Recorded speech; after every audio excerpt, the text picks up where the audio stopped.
Damn, son, where'd you find this? Welcome to episode 86 of the Fly Route Podcast. I'm Anthony, aka Tony Playboy, aka Game Ball Tony, aka Free Base Bengals. Y'all got any AKAs for yourself today? What's up, y'all? It's Sam, aka Yankees AL East Division champs. Thanks for listening. Yep, that's it for me. Man, y'all already know I'm rocking all season, aka Mac and Cheese. Y'all already know it's the Clear Street, baby. No coordinator needed, but we still talking. Yeah. The committee's still out on that one. The committee's still out on that one. Hey, it's Cliff, aka The Glove, aka Coop. 2-0, shoot 3-0. I'm going back to last season. So Hey. All right, y'all. Look, first is first. Make sure you like, subscribe, follow wherever you're listening, Spotify, YouTube, Facebook, Twitter. We are live every Wednesday at 6:30 p.m. Central, 7:30 p.m. Eastern. Today, we got a lot of good stuff for you, recapping week 3 of the NFL season and getting into week 4. All right, let's start off with the news. All right, our guy Keese is not here this week, so I'm taking over the news. First in the NFL, Jets' second-year quarterback, Zach Wilson, has been medically cleared. It is Zach Wilson time. The Joe Flacco experiment is over. He's expected to start Sunday versus the Steelers. He's been out with a knee injury that he sustained in week 1 of the preseason, so that means Joe Flacco will be moving to the backup role after a really good comeback win, but a 1-2 start for the Jets. All of the Saints are hurt. Jameis Winston held out of practice today. He's expected to return to practice tomorrow, but he has a fractured back. Alvin Kamara, rib injury, was limited in practice. Jarvis Landry with an ankle injury didn't practice. Michael Thomas with a toe injury did not practice. So if you have any of the Saints in fantasy, I would say Chris Olave is a go, but I don't know about anybody else. Patriots quarterback Mac Jones will miss time with an ankle injury sustained Sunday versus the Ravens. Brian Hoyer is expected to start for the Patriots Sunday versus Green Bay, and they'll monitor Jones' progress week to week. They also have a rookie waiting in the wings. T.O., do you think there's any chance the rookie gets to see some time during this? It depends on how bad the vet Brian Hoyer plays, honestly. I mean, if he just looks bad, then what's wrong with throwing Zappy out there and getting him some game experience? So, I mean, he's a guy that can sling the ball, honestly. So, I mean, I wouldn't mind seeing him. Brian Hoyer, we know he's not going to elevate us at all to win any kind of games. Like a younger guy could. Bill said it's a wrap for Brian Hoyer.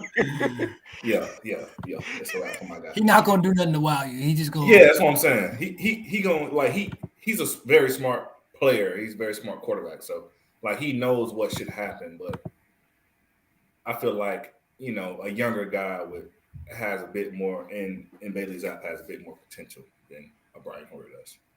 For sure. So that should be interesting. Also on the injury front, Colts running back Jonathan Taylor was added to the injury report and didn't practice today with a toe injury. For the Ravens, Michael Pierce suffered a bicep tear in Sunday's win over the Patriots. The Ravens are going to keep doing tests and address how to move forward to see if he could play at some point in the season, so they haven't ruled him out. And J.K. Dobbins was a limited participant in practice today with a chest injury. After having his NFL debut on Sunday, he was drafted last year and has been derailed since last year's preseason with multiple bad leg injuries. So tough to see him go onto the injury report today after just now being able to get into a game. And then we have a couple quick hitters from the NBA. The preseason starts Friday, Warriors versus Wizards. So we'll get some NBA level basketball. That should be exciting. NBA Media Day happened. It was all in all, not very controversial, but there was some drama. Brooklyn Nets Media Day was kind of interesting. Kyrie, Kevin, and Ben Simmons and company all seemed ready to play. Everyone downplayed KD's trade request. He had requested that Steve Nash and Sean Marks be fired. None of them seemed to really give that much validity, and everyone was just like, yeah, we're excited to play. And KD's comments were interesting. He was just like, they couldn't trade me because I'm so valuable. So, yeah, I have to stay here. And it's good to see Kevin Durant still believes in himself. He's not. I He's, mean, he's- yeah. Don't do that, Sam. Like he lying. Don't do that. he's not. It's just funny. It's just a funny way of saying it. The Suns media day was definitely like the most dramatic in the wake of the Robert Sarver announcement of selling the team. Super awkward questions about their commitment to DeAndre Ayton over the summer. He seems like he's pissed. Him and Monty Williams said they hadn't talked since they benched him in the Dallas series. So it's going to be on them to repair that. But one thing that is being reported is that Robert Sarver was kind of the main one who did not want to give Ayton the extension.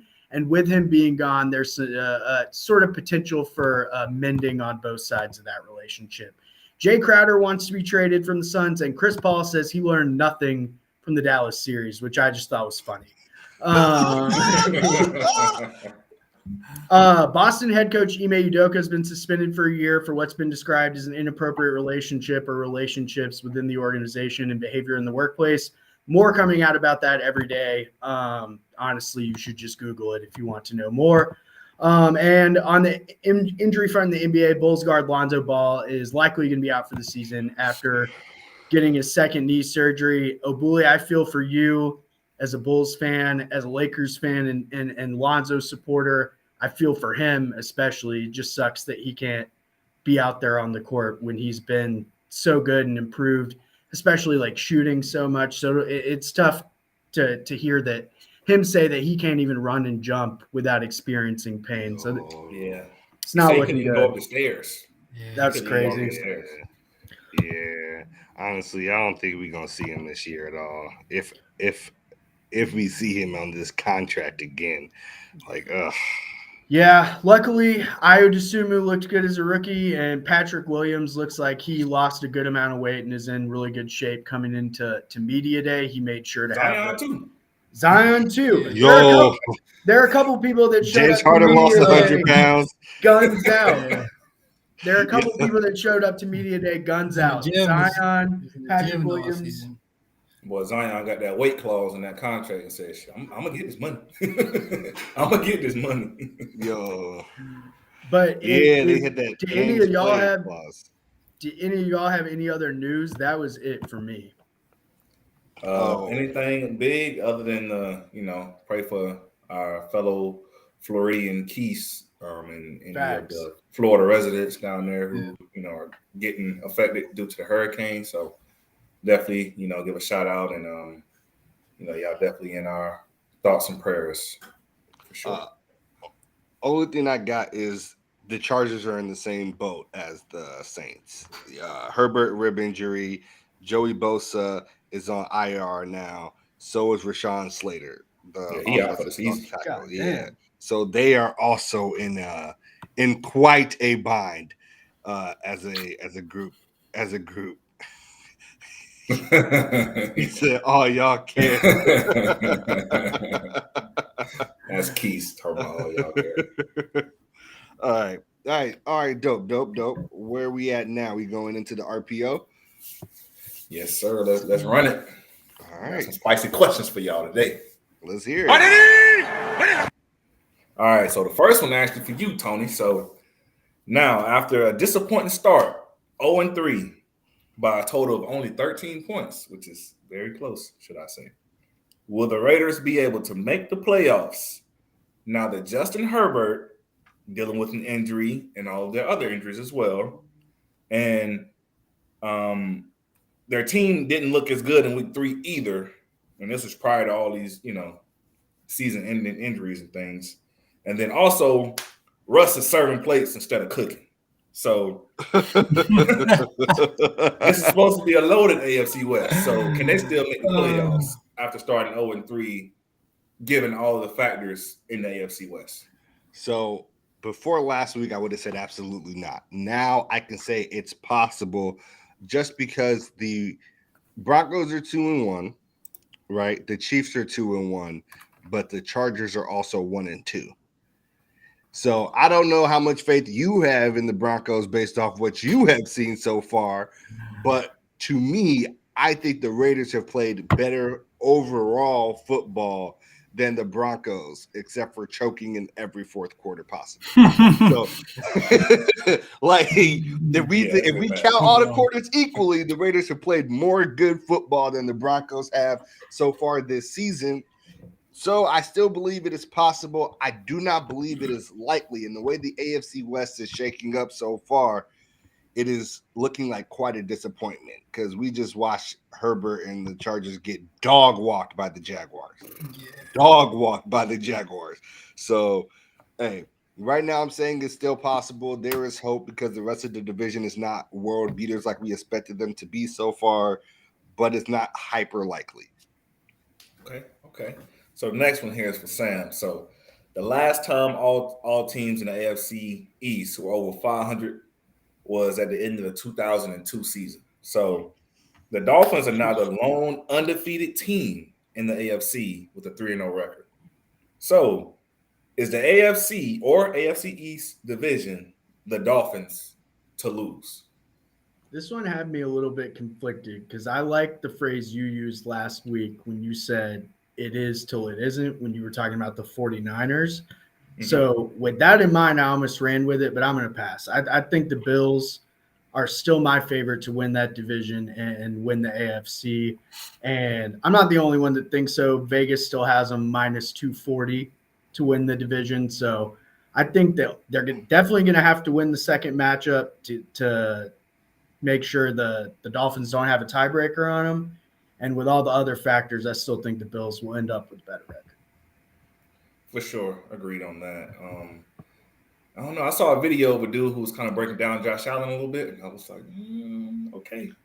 Throwing dirt on Josh Allen? Listen, I had to send it after the pod, but I was like, hey, he kind of got a point. Look, after watching the video, seeing what all right. Josh Allen was supposed to come in being the runaway MVP favorite, and he is now lucky to be number 3 at best. Oh, Lamar got that. He ain't above Lamar, and he ain't above Jalen Hurts right now.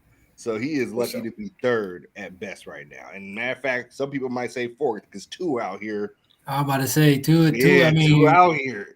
So I'm just saying he lucky to be top 5 right now.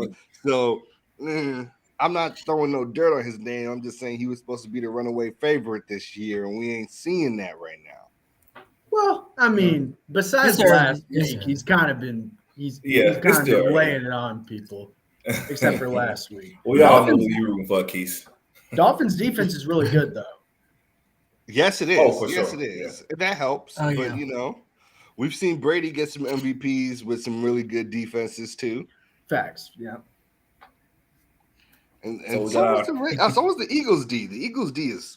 Oh, I don't mean for Tua. I just mean Josh Allen had to play them last week, so he might not have had, I mean, that Bills defense took a hit too. I mean, that Bills the secondary. Yeah, Michael Hyde. So I mean, hey, that changes things. You lose a guy like that, especially against those guys, Tyreek and Waddle, man. So didn't they just sign Xavier Rhodes to try to beef that back up after? Listen, I don't know how much that's going to help. Look, they need bodies. That was been washed up though.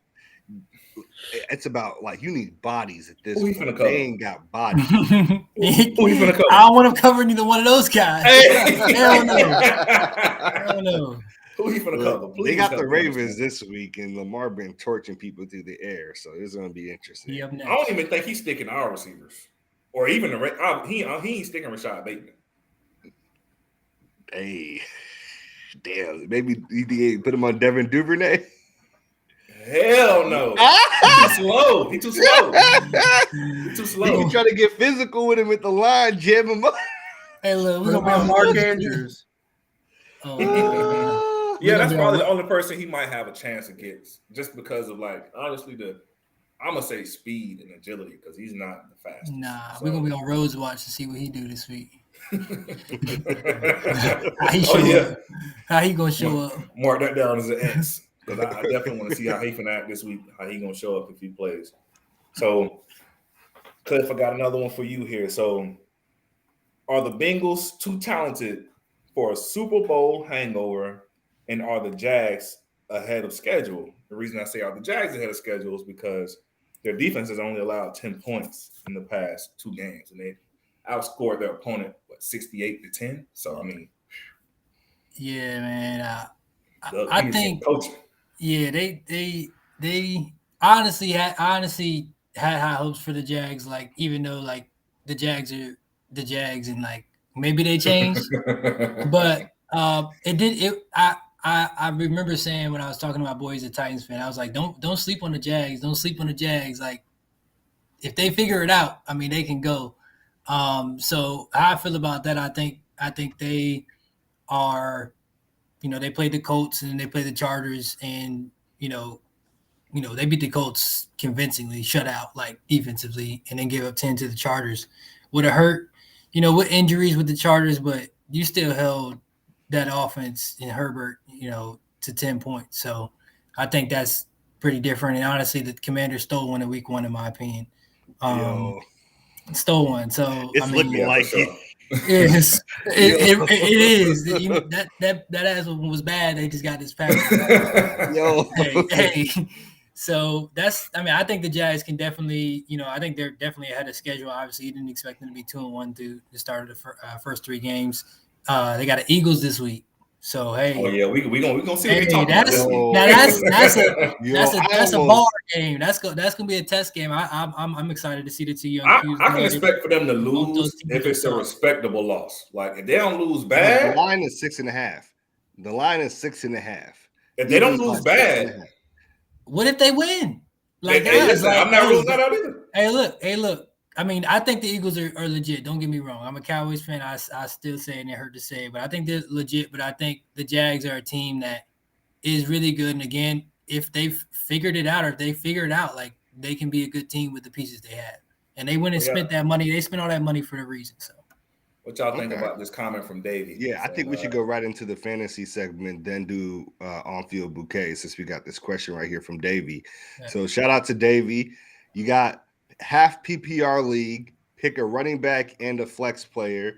He has Josh Jacobs, Devin Singletary, and Curtis Samuels. I will say, I believe your flex should be Curtis Samuels. He's been money every single week consistent, which is crazy because you should expect that to be Scary Terry. But Carson is really like Curtis Samuel and is really dude's getting like 7+ targets a game. So he's healthy. That's the big thing. Mm-hmm. He's healthy this year. So and I'm not a big fan of Josh. So I'm not a big fan of Devin. He a lot of touches. Devin got hella catches this past week in targets. So that was against a good team. So he might be, but they just too crowded back there. And Josh Jacobs don't get no love in the pass game. So it's like, he needs a lot of touches to get any kind of. Yeah, he needs to score touchdowns and run the ball. So definitely Curtis. But you need a running back too. You need a running back and a flex. So you got to pick one of Josh and Devin. I mean, Devin's looked the best out of the Bills running back. So I mean, and he just had a really good game catching the ball. So they're gonna be, and he runs hard. Like he runs hard. The Raiders play this week because that's gonna be the big question too. I want to say the Raiders, unless they play a weak run defense, I wouldn't start Josh Jacobs, to be honest. But they play the Broncos. That's the Broncos defense has been solid though. Yeah. The offense just been shit in the bed. And the Bills have the Ravens.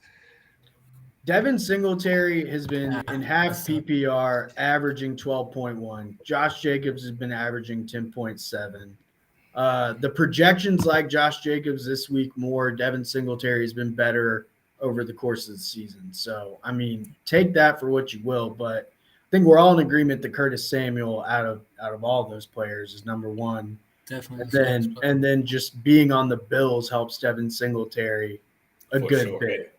They don't punt. Yeah.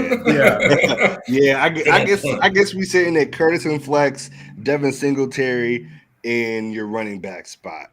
I like that. If we have anybody else with some fantasy questions, I'm feeling those. We about to get into a segment led by Cliff talking about his most surprising and disappointing fantasy performances from this week. So any other fantasy questions, put them in the chat. Let us know. Yeah, so one of them was really easy for me because he hurt me in 2 leagues, and most disappointing for me this week was Darren Waller. I mean, he had, I think, 5 targets, 3 catches. The 2 that he didn't get were drops in the end zone. Like you can't do that to me, dog. You can't do that to me. Cost me. Hey, look, I told T.O. I lost in our league to Finney because he don't want to score. So look, two touchdowns on your only 2. Come on, man. You can't do that to me. So now, am I going to bench Darren Waller? Absolutely not. But that would hurt me. I'm ready to get hurt again. I'll take that. I'll live with that. But catch the ball though. So please, I mean, those are the ones he typically catches though. Man, the one when he was going to the right to the corner of the end zone, hurt, man. I mean, the other one was like front of the end zone, like tough one, but the other one, that's a tough question right here. Make the play. Keith, do you trade or release Russell Wilson or wait for him to cook? Oh man, if you got the bench spot, stash him. But otherwise, get that nigga out of here. Unless somebody is starving for a cube, or you in a deep league, like I don't see it. You might as well start marketing. There is one thing that's kind of that's kind of conflicting. They're playing the Raiders, who are 29th against the pass this year. So I think if there's 1 week, you still throw him out there. This is the last week. And if he's bad, get rid of him because he's bad against one of the worst teams against the pass. That'll tell you all you need to know. Yeah, I start Marcus. Hey, I don't know what you're going to get for him, though. I start Marcus Mariota over him. Hey, look, he might have to make a decision because if he bad this week, he might not got no value. He's got a drop player. He's still going to be there until he start cooking. I would put him on your bench because, I mean, you're not going to get anything for him selling him that Russ low. may be waiting until it get cold out before he start cooking because he must be too hot out right now because he can't. Nah. So my honestly most surprising player this week was Devontae Smith. I think now that can be a number 2, which I think he is. I think last year kind of showed he had some plays, but he just couldn't be consistent. And I think AJ Brown is a great supporting cast with him. Those 2 are going to be a problem. He had 8 catches for 169 yards and 2 TDs. And the route he had, the 2 back-to-back plays he had on the touchdown drive where he bagged 2 of them, 3 of them, and then the bag in the end zone. Just being that active, I think he's going to be a good young receiver to go with A.J. Brown in that offense. All right, Cliff, since you're the Cowboys fan, you got to answer that. Hey, CD went crazy last week. Yeah, he did.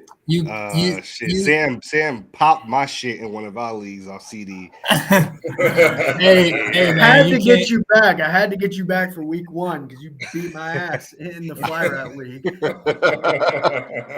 Yeah, I don't. Unless you got somebody unless you're gonna take a chance with a Romeo Dobbs or or somebody that you knows or even a Lazard who you know is gonna get a touchdown. I mean, the man they find a way to just throw in the ball in the red zone and he's gonna get his touchdown. He's not gonna do much, but he's gonna get his TD. That's what it's looking like so far. They don't have a lot of options out there in Green Bay right now with Sammy going on IR. Dobbs and Lazard are those guys, but I don't think you bench CD unless you got a luxury or you're going to take a chance on a younger guy. But all right, Davey says I went 0 RB in the draft. Had Jamar Chase, T. Higgins, AJ Brown at wide receiver, Kelsey at tight end, running back. I got Chase Edmonds, Josh Jacobs, and Devin Singletary. Ended up trading Jamar for Dalvin Cook. Thoughts? Man, the way Dalvin Cook has been playing this season, that's tough player because Dalvin Cook has been like a 12-point ceiling this season in full PPR. So I don't know. Jamar hasn't been lights out like last year, but that trade, I don't know. That trade was tough. Yeah, that's tough.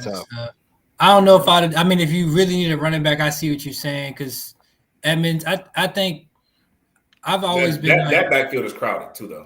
It's crowded, but it's an injury away from being like different. Like because right now Edmonds and Moisterd, and then I think Gaskins, like that. If something happens there, that could change. I already told you how I feel about Josh Jacobs and Devin Singletary is like a hit or miss. But having AJ Brown. And if I was going to get rid of one of those guys, it would have been T. Higgins, just because. That's what I'm saying. But just because of the big playability by Chase, but T. Higgins can also get you a game. I just don't think he's going to be as consistent. I get why you got wouldn't you like an have AJ both, Dillon too. I get why you wouldn't want to have both on your team. I would have took an AJ Dillon for it. Yeah, T would have got you like an AJ Dillon, the older running back on the Patriots, so Damian Harris, who are giving you like the same solid, right now. That big playability, he can go for a 30 piece. I mean, Dalvin could too, but after the injury though too, I don't know when you traded him or anything, but the shoulder injury, but they say he's fine, and that's was already hurt.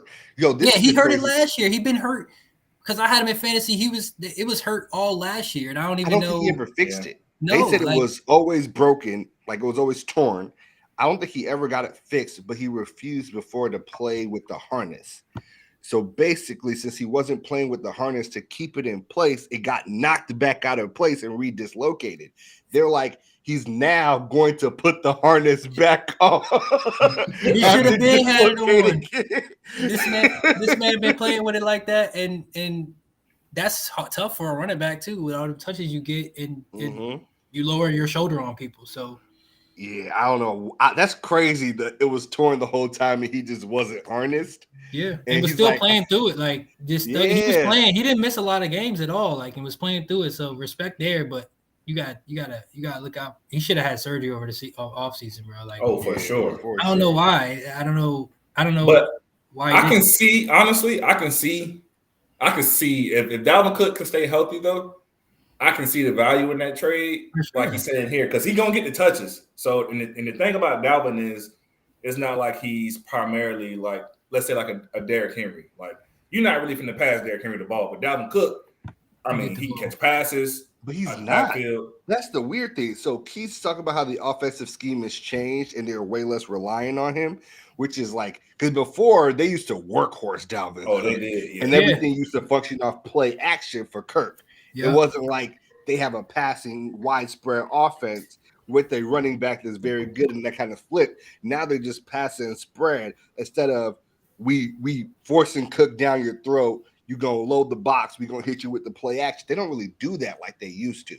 Right. But like I feel like defensive now you head just coach, respect their big playability with with Jay Jettis, now. Oh, bro, talk about disappointing. Man had 4 points last week. He hurt me. He hurt me, bro.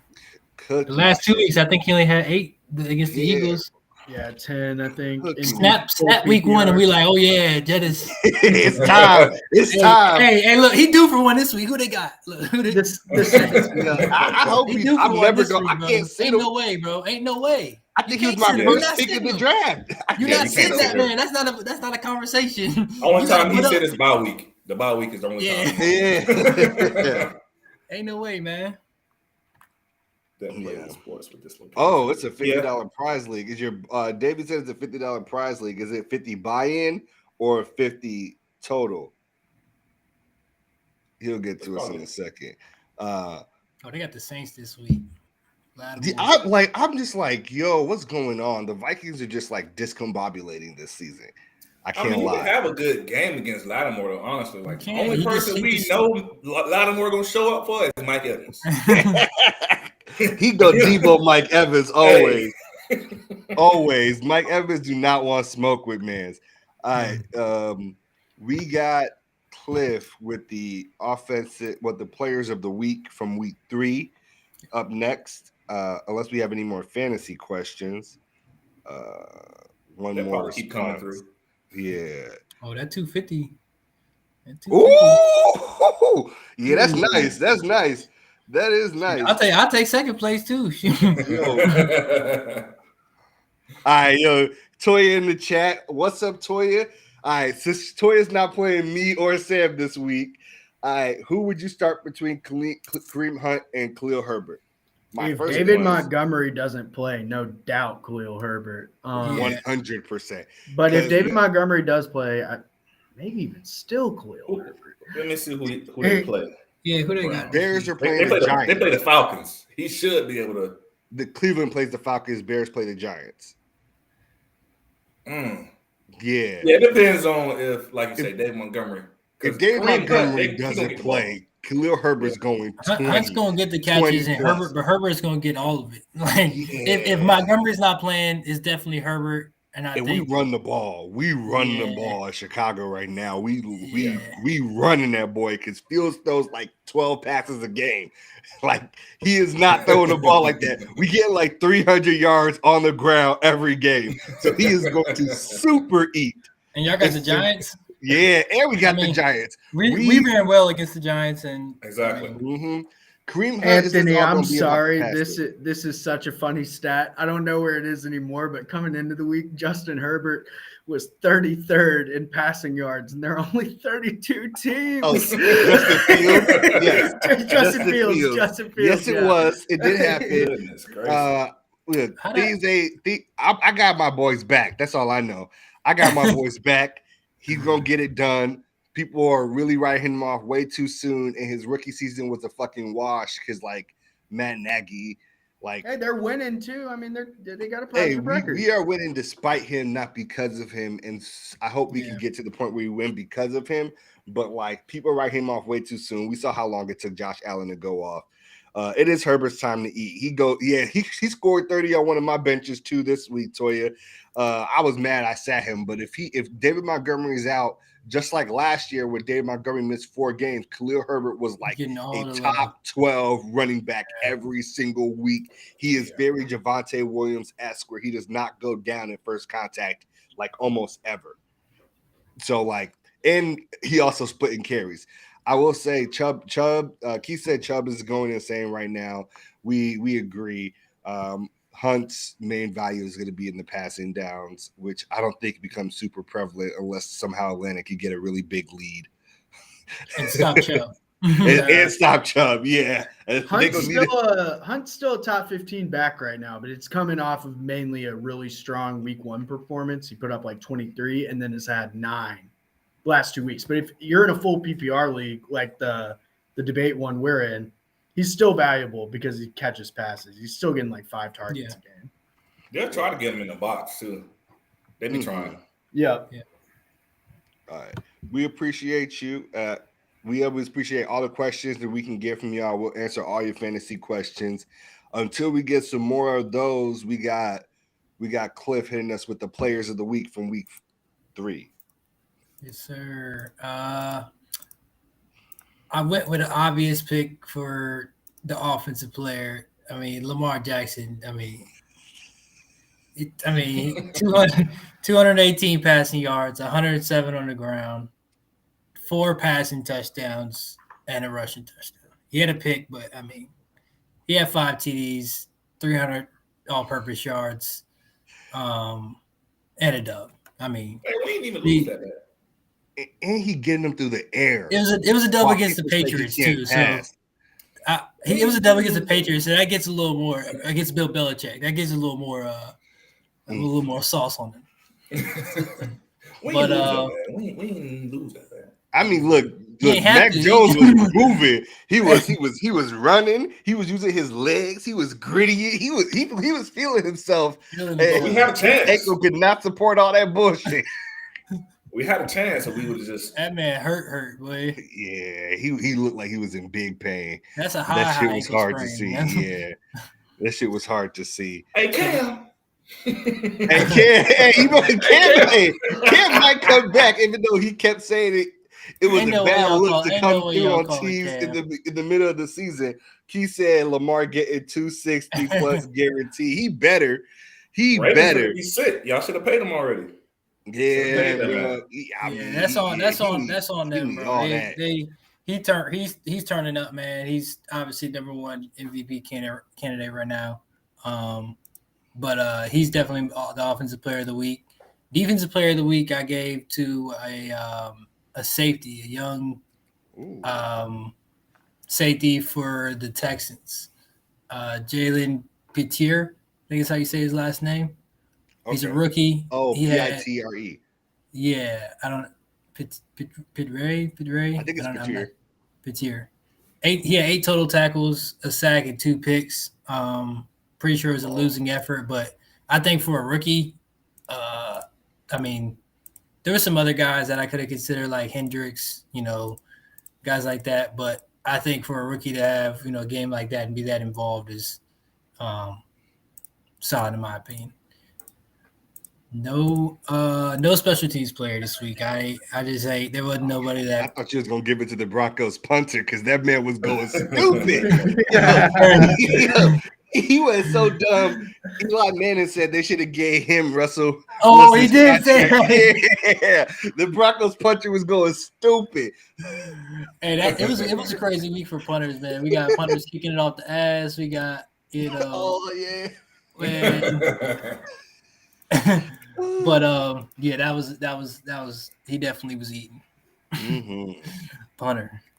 Yeah, that was going crazy. What we got up next? We got the game preview for week 4. So we got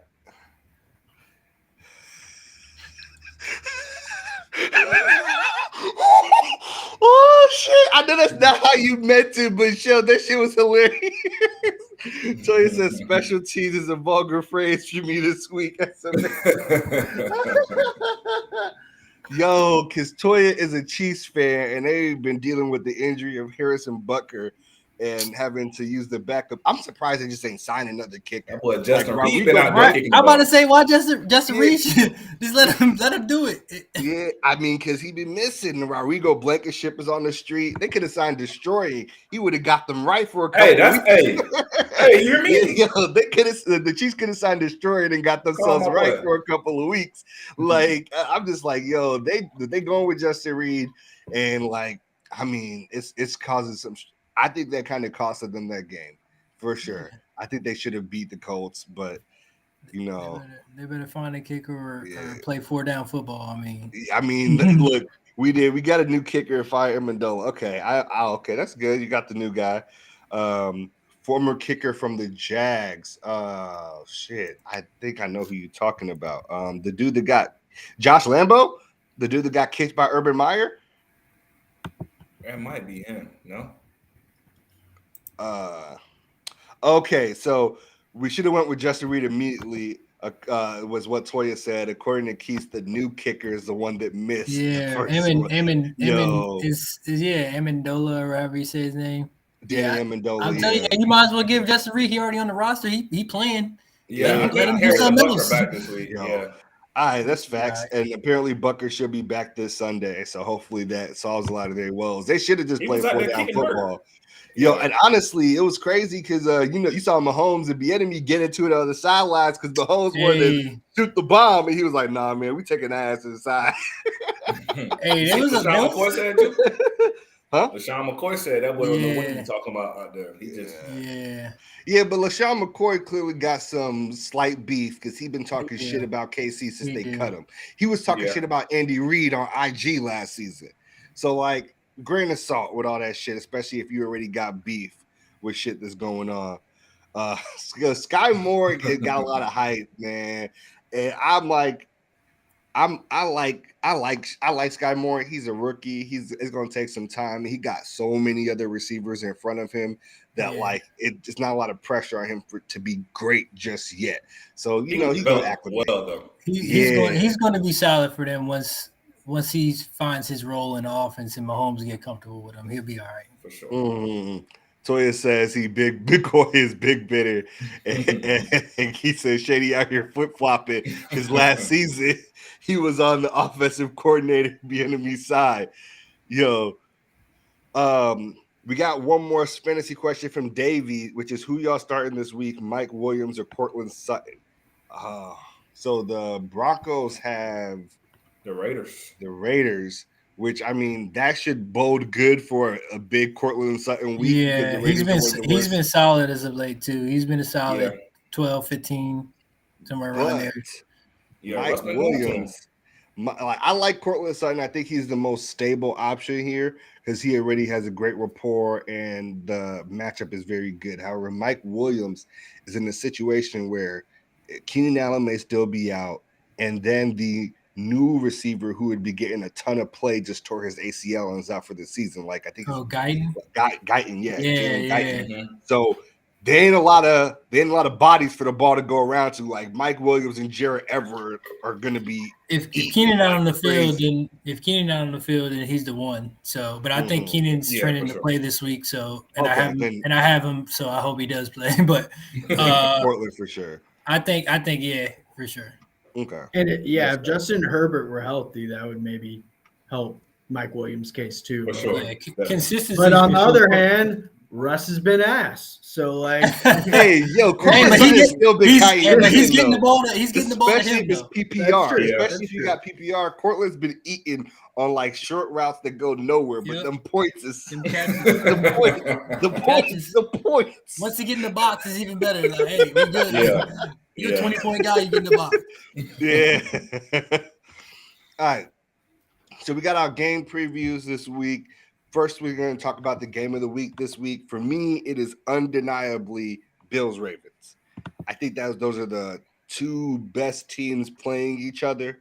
The Ravens have looked fantastic and have slaughtered everything in their path. And the Bills just lost to Miami, which the Ravens beat. And if the Bills lose 2 in a row, that's going to be tough. And I think the way that Lamar has been playing, the way that he's been slaughtering people through the air, and the Bills' current deficiencies on the back half of their defense, I am really looking forward to that game. My honorable mentions, yes, Davey has my honorable mention 1. So Davey says Jags v. Eagles is a game to watch for me. That is my first honorable mention. Like Eagles are them. We know that. We've seen them do it.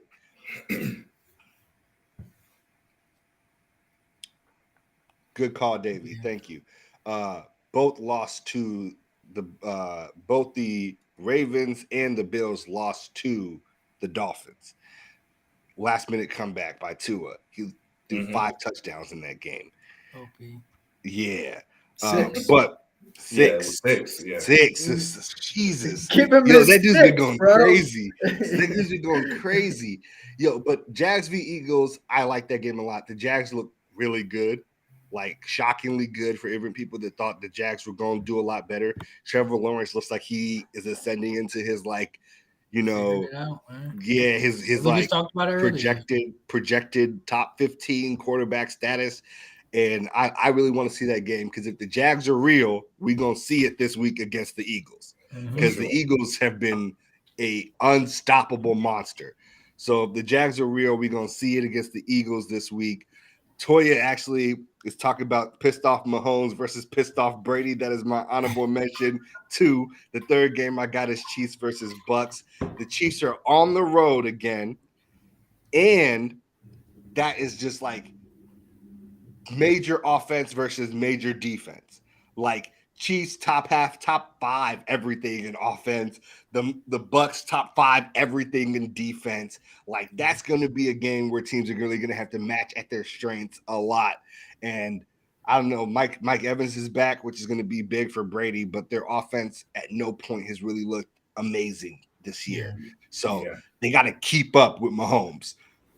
And that's going to be difficult because the last time they really went at it, they got to play Mahomes with no offensive line.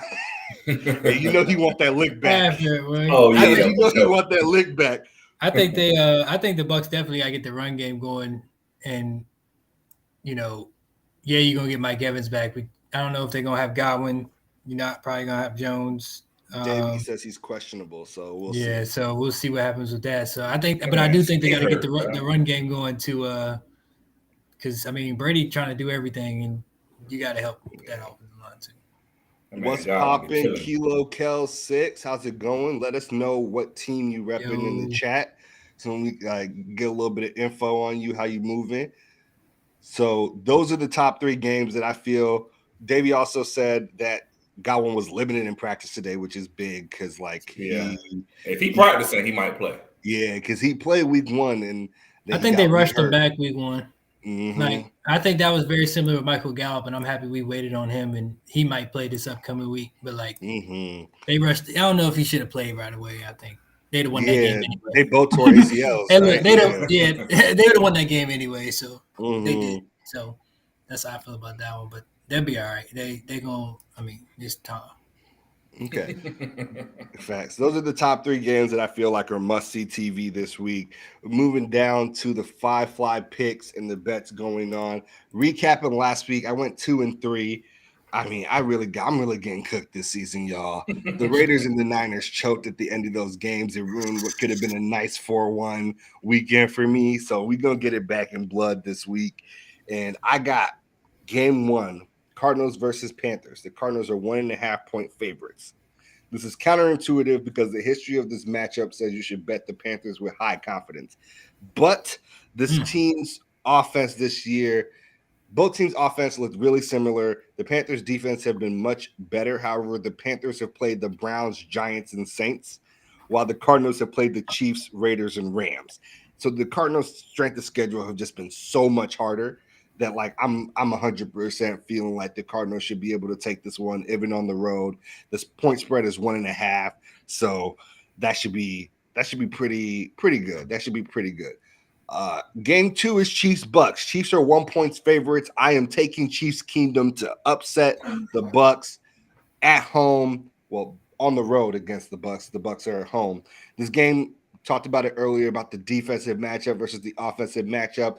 I'm just betting Mahomes and the Chiefs come out aggressive after that embarrassing loss to Indy, and they are going to try to make a statement and really put points up on the board. Like I imagine Bieniemy and Mahomes had smoke this week while talking about the game plan. And Mahomes was like, I want to drop 40 on these people. So I like the Chiefs in that matchup. It's going to be a close one. My third one is Commanders versus Dallas. I got Dallas minus 3.5. Dallas is going to lean heavy into their run game with Cooper Rush. I know you're so happy that I'm taking Dallas. You like? Hey, I appreciate it, man. Look, we just been sitting back. You know, we lose week 1. We winning games with number 2. You know, everybody want to talk Cooper Rush, but I don't. Man, if we keep winning games, that's fine. I mean, Dak come back when he ready. Like I think the estimate is against the Eagles, I think October 16th. So that's when he's supposed to be coming back. So we're going to see. Y'all rushing back, y'all going to regret it, though. We don't. There's no point, man. Like, that's not even the thing you can rush back. Like, he got to be able to grip. We saw Russ do it. He was booty. We saw Russ do it last year. It was not a good look. Dolphins and Bengals since then. Yeah.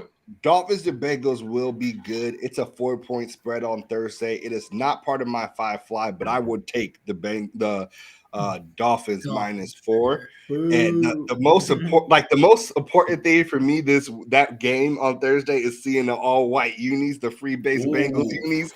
Bengals aren't losing in those uniforms, bro. You would hope. They can't block nobody to save their life. Yo, they're not blocking nobody out there, bro. Yo, but the free base Bengals unis are crazy. So I'm really rocking. I really can't wait to see. We got that game tomorrow night too. Yeah. Toya said you know it for the Chiefs over the Bucks. I'm really feeling it. Like I think Kansas City is not about to lose 2 in a row. They're gonna come out scathing. Do y'all know who's at home in that Bengals game? I want to say the Bengals are at home. So one little thing, home team normally wins on Thursday, and the Dolphins are coming off 2 games in a row where they had to claw and fight back. They might be exhausted off the short week. Maybe. Look, you're not lying. That's a great point. The Tua hurt thing is definitely probably the biggest issue. Because Teddy ain't. If Tua's not playing or if Tua's highly limited, Bengals plus 4 makes a ton of sense. But otherwise, I'm confident in the way the Dolphins have looked and the Bengals have not looked. That's the key thing, what the Bengals have not looked like. But last point on Washington, Dallas. Dallas is going to lead into the run game. Commanders' rush defense is 29th in the league. They give up 5.5 yards per carry. So that's a bad matchup to be in, where you know they're going to run Tony Pollard and Zeke at you like a total of combined like 35, maybe 40 times that game. Like between the two of them, like they might get 20, 15 carries. That's not a good look for you if you're Washington. Fourth game, I got Rams v. Niners. I got the Rams +1. I'm kind of shocked the Rams are underdogs, even though they're on the road based off what we've seen from the Niners. I think people are putting a lot of stock into the history of this matchup, where like up until last season, like Sean McVay couldn't win a single game against Kyle Shanahan, but they won the very last time these teams matched up, both in the regular season and the playoffs. So I like the Rams. The tides have really turned after week 1 for LA, and they look like a much better team going forward. The Niners continue to look disappointing on offense every single outing, regardless of who's at quarterback. The last game is Bills versus Ravens. I'm taking the Ravens +3. The Bills defense is really banged up, makes me way more comfortable. Lamar's on an MVP tear, and he's doing it passing the ball, which everybody was talking all that nonsense about how he couldn't do. He wasn't like that. He couldn't read defenses. He couldn't be accurate, and he is leading the league in touchdowns. It has more touchdowns than every team, not the Lions. And he has 10 of them in the air. 10 of them in the air. So I think that's a good recipe for him to really punish this Bills defense, losing most, like basically their entire starting backside of the defense. Whole secondary. Whole secondary. So I like that a lot. Ravens +3. Those are my 5 fly picks for this week. Did anybody else have anything bet-wise they wanted to talk about, or do you want to move into the bouquet? I got a quick question. What was the spread on the Lions Seahawks game? 4.5. For the Lions? Yes, 4.5 for the Lions. I wanted to bet it, but bruh, you can't. I mean, it's I feel tough like to bet on the Lions. as soon as I bet the Lions, they lose. I can't bet the Lions as a favorite. The Lions were like, I think 14-3 against the spread last year. Like they were just dogging people that bet against them, because like all their games were mad close and they were underdogs in all of them by wide margins, right? But I don't think I can bet the Lions as a favorite yet. My soul won't let me do it. I'm sorry. I'm just low key excited about the Lions. I think like the fact that they're the only team that got more touchdowns than Lamar Jackson is like crazy as hell to think. That is wild though. Yeah. Like they gonna shock some people this year, and I mean it's already. I mean it's early, but they're gonna be a better team. I mean, we gave them credit for originally 100%. Oh yes, I think they're like halfway through to the win projection you gave them. They are. They definitely on pace for a solid 7 or 8 for real. Yeah. Speaking of a team that we didn't give a lot of credit to, the one bet I have is futures bet Jaguars to win the AFC South. The start is a joke in our group text, but it's +220, and they still got the Colts -100. And I think the books are too afraid to shift over too early to Jacksonville, and they're putting a lot of stock into them beating the Chiefs on some fluky shit. So I think the Jaguars looked like the better team by far. I mean, they beat them 24-0. Yeah, so what's crazy? What's crazy is that we all picked the Colts, and I think Sam picked the Titans. I picked the Titans. Right now, we also right now. So yeah, that don't look no good. That don't look no good. Definitely showing up. Hey, and the Colts got the Titans this week, so yeah, that's a big divisional game for them. Mm-hmm. All right, Sam, you want to close us out with the Ballers Bouquet? Yep.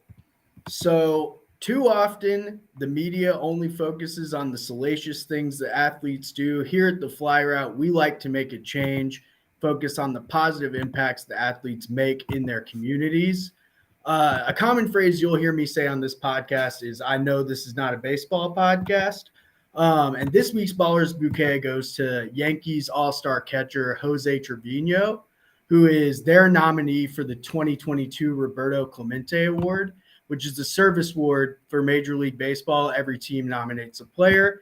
And since 2017, Jose Trevino has held Trevino's Toy Drive, collecting toys and monetary donations for families over the holiday season. He's found new ways to support his community in New York and his native Corpus Christi, Texas in 2022, including making a donation for every extra base hit to the Special Hearts in the Arts, which provides opportunities for theater, dance, music, and art for people with disabilities.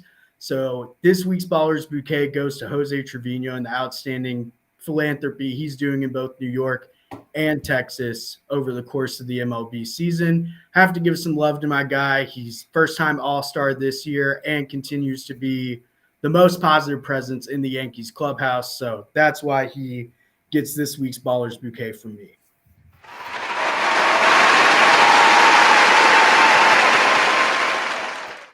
All right, before we wrap up, we got one more fantasy question from Davey. He says, would you trade Miles Sanders for Breece Hall? Breece Hall. Breece Hall is okay, for Breece Hall. I feel like Sanders is safer while Hall has more upside.